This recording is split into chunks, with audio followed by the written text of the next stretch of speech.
What's good, everybody? It's your boy, DatBoulLive. I know the day has finally come where I finally dropped my review for Black Ops 6 multiplayer. I originally said I was going to do the campaign as well, but I decided I'm going to just save that for maybe another video.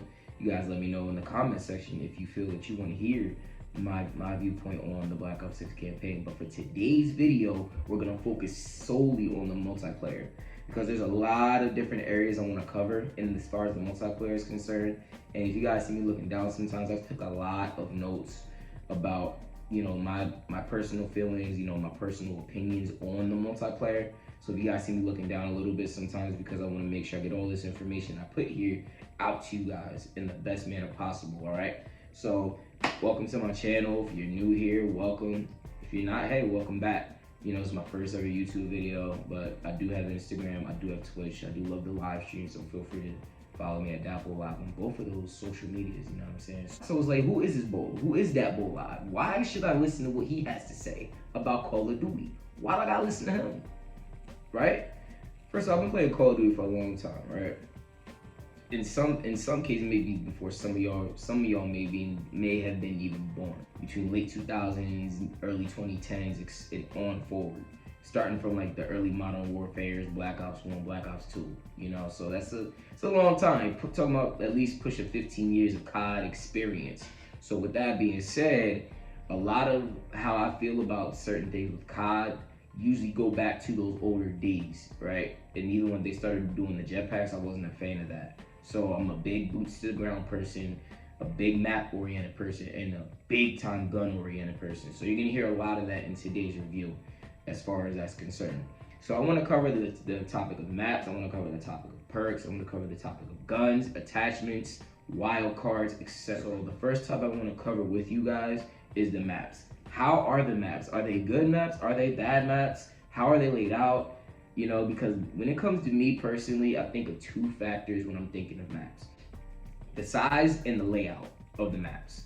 I prefer smaller maps. I prefer smaller, more evenly laid out maps. Why? Because a smaller map calls for more engagement, more action, but the layout also plays a big factor, because I don't like having maps that have like a whole bunch of different mazes and a bunch of different corners. Why? Because it gives more room for campers. And if anyone who's played with me in the game before knows that I hate campers, big time. I want to get right to you. I want to be right in your face, smack that right in front of you, working you the best way I possibly can. You know what I'm saying? This is what we do. This is what I like to do. So with that being said, the maps in this game, personally, to me, I'm not a fan of them.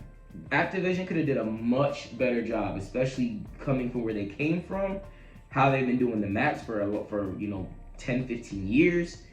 They were doing a great job with those, but with this one, it's like they dropped the ball, completely dropped the ball. Were there some good maps in there? Absolutely. But most of the really good maps in this game are all just reboots of older maps.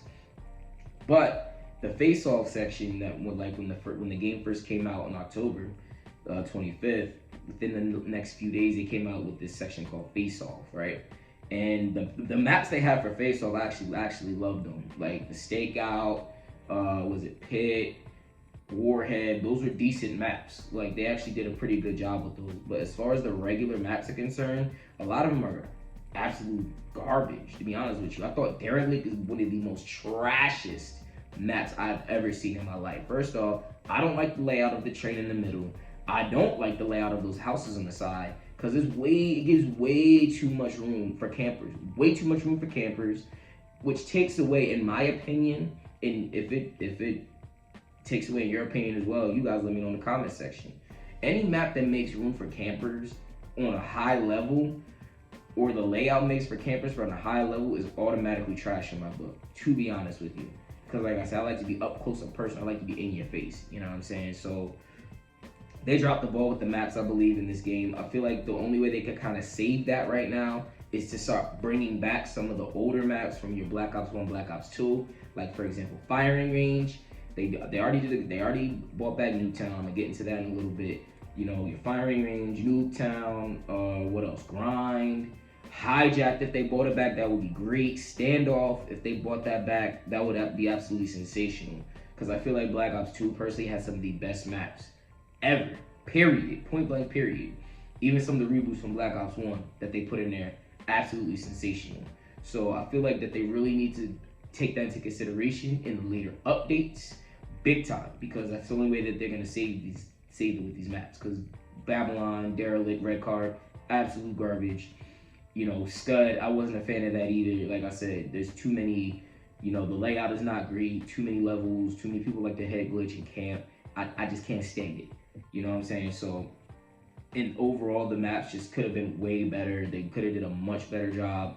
And I believe that unless they start bringing back some of these older maps in the newer updates, they 100% got a D- in my book as far as maps are concerned, to be honest with you. However, with that being said, when they did bring a couple of these reboots back, they did a great job with it. For example, they brought back Hacienda from Black Ops 4, which was it was a league play map. It was also it was a big league play map in Black Ops 4, and pretty decent map as far as layout's concerned. There are a couple of levels, and it's not a big map, but it's not a small map where you're up close into somebody's face within the first 3 seconds of the match.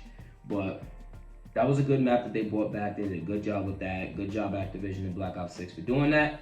And as always, our all-time favorite map in every Black Ops, we all know what it is Nuketown.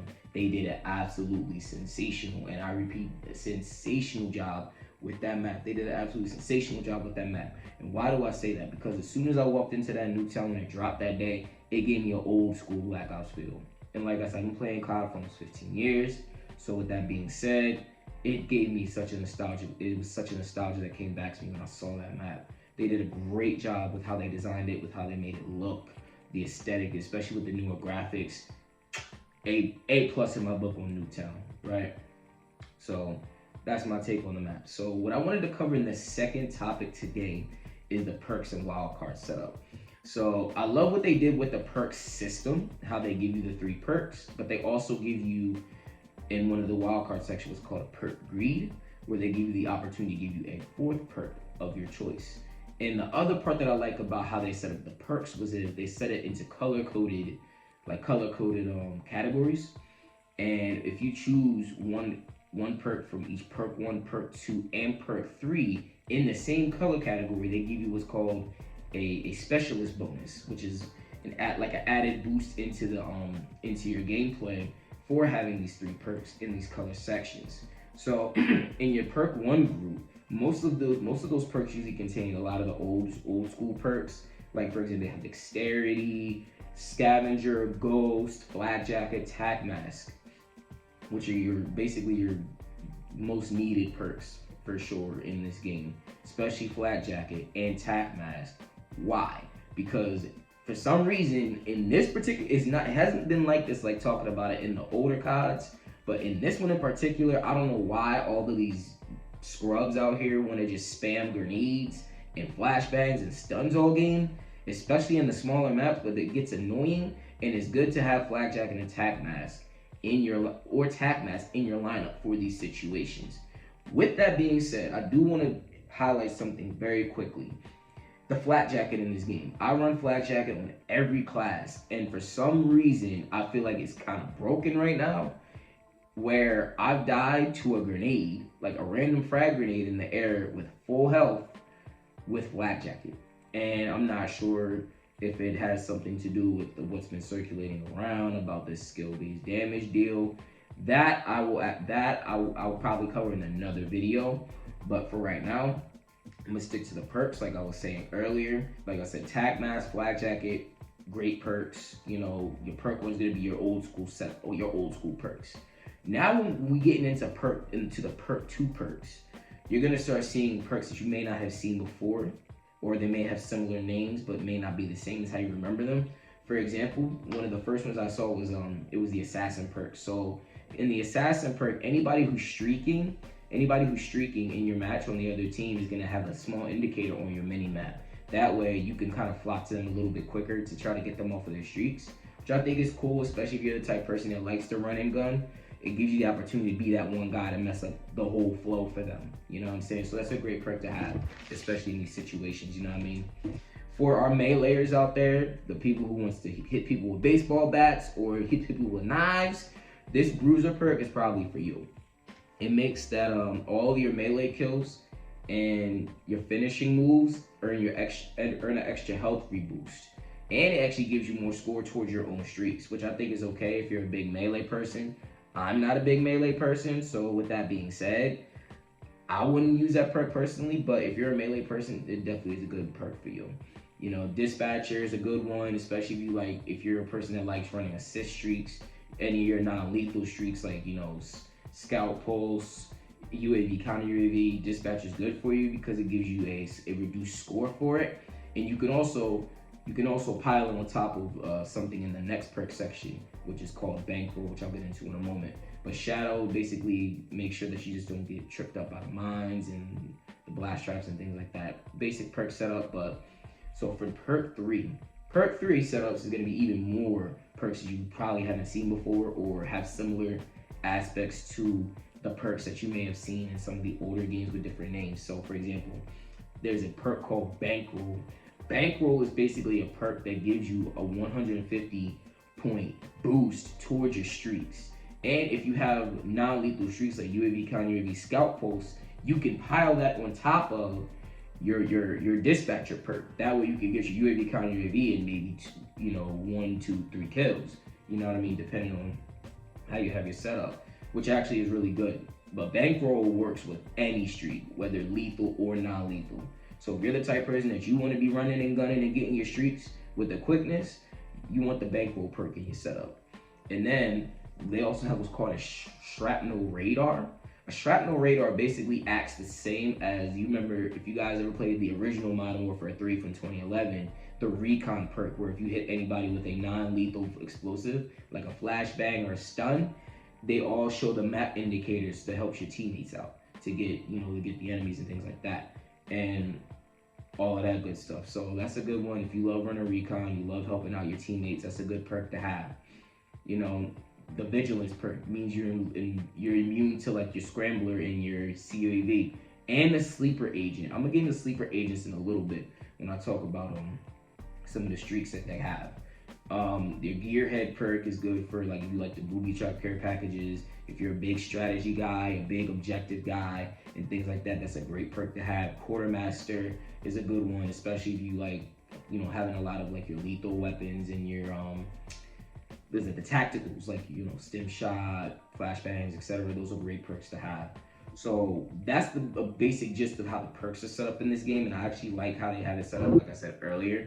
But now here's the interesting thing that they added to this game that I mentioned earlier, and it's called the specialists, like the specialties, which is the added bonus that they give you for choosing 3 perks from perk 1, 2, and 3, of the same color code. So if you choose 3 red perks, you get what's called the Enforcer perk bonus. The thing with the Enforcer perk bonus is that it gives you a buff, like an increase to your speed and your health regen every time you get a kill, which is quite solid, especially if you're a big runner and gunner, like I like to be sometimes. It really is a big help to have those perks set up. That way you can get that Enforcer perk. Number 2, the Recon blue perk bonus. This one kind of pisses me off a little bit, because one of the things that it does is that they let you be able to see enemies through walls, almost like a red box deal, or like from Black Ops 4, the Recon Specialist. I don't like how they did that because it makes it super OP, and it makes it it's kind of OP. It's kind of OP. In all honesty, it really is about as overpowered as it gets. Plus, if I'm the type of person I just got through, a major gunfight, I'm sitting there for a second trying to get my reload, and somebody has this perk on, they can see me through the wall and just run and kill me in the middle of my reload, which I personally cannot stand that. What they probably could do with that is maybe do it so that it's a shorter period of time, maybe like a quick blip. But they have it on for a significant period of time, because I've watched a lot of kill cams where someone that had this recon bonus on saw me for at least like 3 seconds. I'm like, you gotta be joking right now, especially when I'm off of the reload. So my personal favorite is the strategist perk bonus, which is the green perks, where you can see a lot of your enemy equipment through walls and things like that, just like your engineer perk. Like when I believe that's perk 1 that they have, that the engineer perk that helps you, the strategist helps you to see equipment through walls, meaning that you can destroy it, And the added bonus with this specialist is that every time you either capture an objective or destroy somebody's equipment, you get an added score bonus. And with that added score bonus, it helps you towards your next streak. So if you have like you're County Review, you're running Dispatcher, you get some of these things, you get to have that even quicker. So it's a really big thing for people who like to play OBJ and things like that, or like to destroy streaks or destroy equipment and things like that. This is definitely the perfect perk bonus for you. So make sure you equip those green perks if you're that type of person. You know what I'm saying? You guys let me know how you feel about some of these perks in the comment section. You know, and I'll just read through it, and we'll see, have a little back and forth about it. You know what I mean? So I'm gonna get into the wild cards a little bit as well. With the wild cards, it gives you a lot of different things, and it's they've been doing a wild card system for a little bit now, but I'm gonna go through them a little bit with you guys. So the first one that I recognize is the tactical expert, which is where you have an extra 2 tacticals.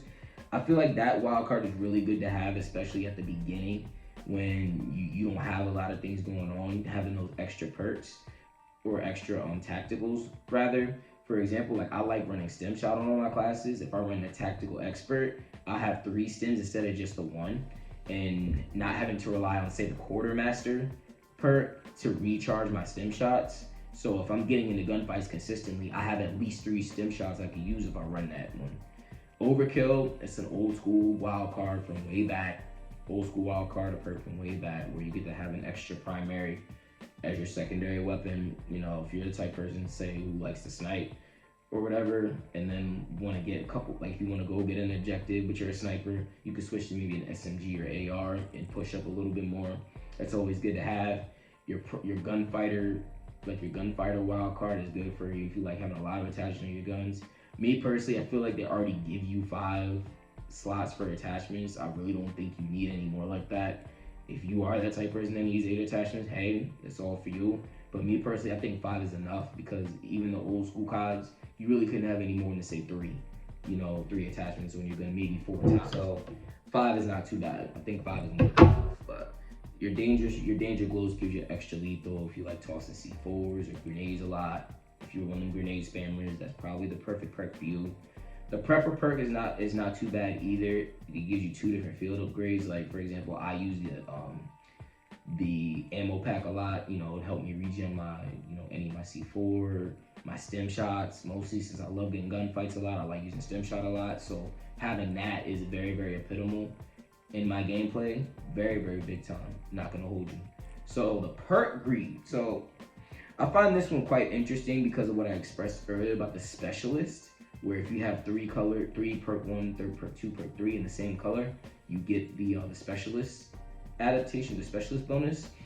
And I actually did put this to the test, where if you do your perk greed and you add a perk of another color, it doesn't take your specialist bonus away, which is a plus. So for example, when I started running a perk greed class for, I believe it was my SOG, I added bankroll to my perk greed, and it actually helped me to have my strategic bonus plus the added bankroll for getting streaks a lot quicker, which is a really big help if you like to streak a lot, especially in things like hardpoint and domination, especially if you're running that dispatch, like you already have that strategic specialist bonus. That's actually really good for you.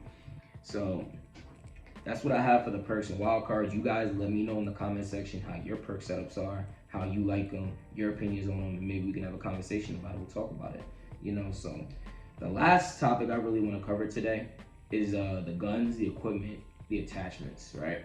I may have a bonus one of streaks in a moment, so bear with me on that one. So I feel like in general, all of the weapons are pretty solid, and the one thing I love about this game right now is that they haven't made one gun a lot more OP than another gun. But like in games past, like when you go back to Black Ops 2, the Scar H was really OP, the AN was really OP, the Scorpion was really OP, the PDW might have been OP, and even Black Ops 4, the Hades crossbar, for all y'all people that love using the Hades crossbar, that was probably the most OP gun in the game.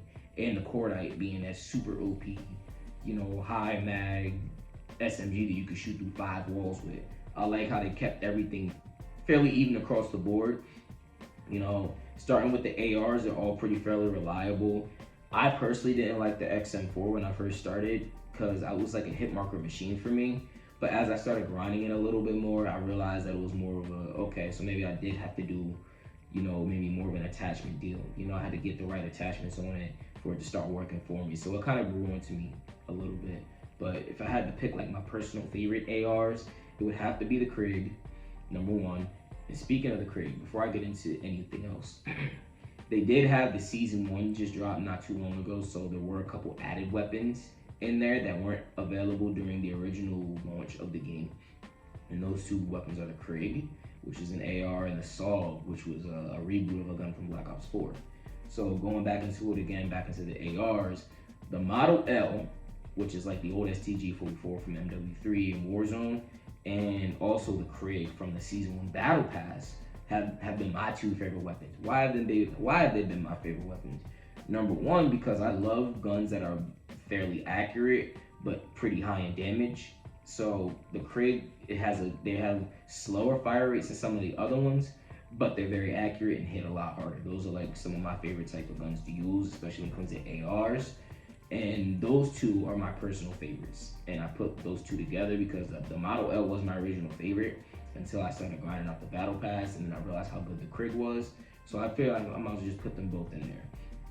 For the submachine guns, these ones vary big time. It's like one gun is like really fast, the other one's really slow, and things like that. But the worry I have about those is a lot of them are really attachment reliant, which I think is a big issue, especially if you're grinding out certain camos. Actually, you know what? I don't think they do have that anymore. We have to like do no attachment or anything like that, like how they used to back in the old Call of Duties. But the problem with these SMGs is a lot of them are very attachment reliant, which I feel can be a detriment, especially if you're a new person starting the game for the first time. And that gets into a lot of like your skill-based matchmaking, getting basically cooked every time you're starting the game out. So for example, when I first started using the C9, I couldn't stand it. I used to think it was the worst gun in the game personally, but that wasn't until I started grinding out some of the attachments and things like that I started like, okay, this gun really is a lot better than it looks. But the thing is, a lot of these things are very attachment heavy. Like the KSV maybe not so much, and even your like the Tanto not too much. But if I had to pick my personal favorite SMGs in the game so far, it would have to be the SOG and the PP919, which is like your Bison in Black Ops 3, and your mini bot from MW2, the 2019 MW2. So I don't really use shotguns that much, so I'm not really gonna do too much commentary on them. I know people love using them in stakeout, and I can't stand it personally, but I'm not really a big shotgun user like I used to be in maybe Black Ops 2. So I kind of leave those alone for the most part. So I'm gonna kind of skip over the shotguns. But the LMGs, they're not the worst guns in the world, but they're not the best. Like the LMGs in games past have been a lot better, personally, in my opinion. But I do have to say my favorite LMG out of the bunch is the XMG. Why? Because it's a really good fire rate, and it's a very accurate gun. It's a very good accurate gun, and the mag is pretty big itself, starting out with 100 rounds. So I like using those sometimes, but I don't use LMGs as often as I used to. But the XMG is really good if you're looking for a good LMG with a good fire rate, accurate, and things like that. So get into the marksman rifles a little bit. The thing about the marksman rifles in this game is that they're all either burst or semi-automatic. I personally didn't like the burst starting out in this game, to be honest with you, because I'm used to a lot of the burst weapons like in Black Ops 2, your M8, you could do consecutive bursts fairly quickly. But in this game, and even the Swordfish from Black Ops 4, but in this game, unfortunately, the bursts are pretty slow, I guess, unless you put the rapid fire on it. I haven't really gotten that far with it yet, but based on my personal experiences with the marksman rifles, they could do a little bit better with the burst silic rates, I guess you want to call it. But if I had to pick my favorite one, it has to be AEK. Why? Because the bursts from that gun are lethal, absolutely lethal. Like I've used a SWAT, and it's very hit or miss with the one burst factor, but the AEK is a really pretty consistent one burst killer, and it's actually pretty mobile too, because it has that AK-74, AK-47 build to it, but it's just a burst version of it. So that's actually my favorite. I don't really use snipers a lot, so I'm not gonna get into the snipers very much because I'm not a sniper. I have a lot of friends who are, but I'm personally not one of them. The pistols, you're just gonna do what pistols do. You know, 1, 2, 3 bullet kills. The GS45 is pretty decent, maybe 2 or 3 bullet kill. The 9mm probably gets you with 4 bullets, but it's a faster rate of fire, so it's pretty solid. But to get into the attachments now, so I noticed that in this particular game, as opposed to say your Black Ops 4, all your attachment profiles for every weapon are going to be exactly the same. So for example, they have a balanced stock, your ergonomic grips, and things like that for every gun. So from pistols up to the LMGs, all have basically the same attachment profile. Like you have recoil spring, you have FMJ, you have overpressure rounds, you have bigger mags, you have different barrels, different stocks that are basically available for every gun, you know, except for maybe a couple of the pistols. I think they just have the dual wield as opposed to anything else. But basically your whole attachment profile is gonna be basically exactly the same, as opposed to a Black Ops 4 where each individual weapon had its own attachment profile.